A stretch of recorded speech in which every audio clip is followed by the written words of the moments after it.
नमस्कार मित्रांनो, मी आहे प्रवीण राठोड आणि तुम्ही पाहता आमचं YouTube channel Tech Marathi Expert. आजच्या व्हिडिओमध्ये आपण संजय गांधी निराधार योजनेसंबंधी माहिती बघणार आहोत। संजय गांधी निराधार योजनेचे पैसे आजपासून तुम्हाला वाटप केले जाणार आहे।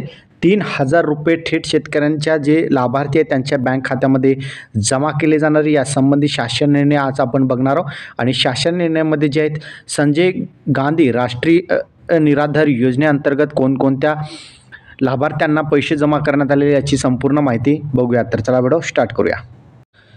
तर मित्रांनो, या ठिकाणी बघितलं तर संजय गांधी निराधार योजना अंतर्गत जे सन 2023-24 मधील जे लाभार्थी आहेत त्यांना या ठिकाणी वितरित आर्थिक अनुदान जे वितरित करण्यात आलेले यामध्ये जे अनुसूचित जाती असेल, जमाती असेल, सर्वसाधारण घटकातील असेल, व्हीजेएनटी असतील, सर्व जे लाभार्थी आहेत महाराष्ट्रामधील जेवढे पण लाभार्थी असतील त्या सर्व लाभार्थ्यांच्या खात्यामध्ये सामाजिक न्याय आणि विशेष सहाय्यक विभाग यांच्यामार्फत 7 फेब्रुवारी 2024 अंतर्गत शासन निर्णय काढून निधी वितरित करण्यात आलेला होता आणि आजपासून त्या सर्व जे लाभार्थी आहेत त्यांच्या खात्यामध्ये महाराष्ट्र शासनामार्फत 3,000 रुपये जमा करण्यात आलेले आहेत।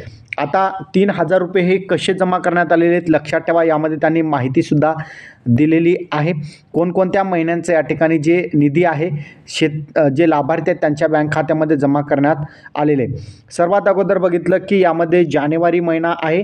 जानेवारी महिन्यातील जे लाभार्थी आहेत त्यांना 1,500 रुपये आणि फेब्रुवारी महिन्यातील लाभार्थ्यांना 1,500 रुपये असे जे आहेत 3,000 रुपये सर्व लाभार्थ्यांच्या खात्यामध्ये जमा करण्यात आलेले आहेत। जर तुम्ही संजय गांधी निराधार योजनेअंतर्गत लाभार्थी असाल तर तुमच्यासुद्धा खात्यामध्ये 3,000 रुपये जमा झालेले असेल। तुम्ही बँकमध्ये जाऊन चेक करू शकता किंवा फोनपे किंवा इतर जे मोबाईलद्वारे सुद्धा तुम्ही चेक करू शकता।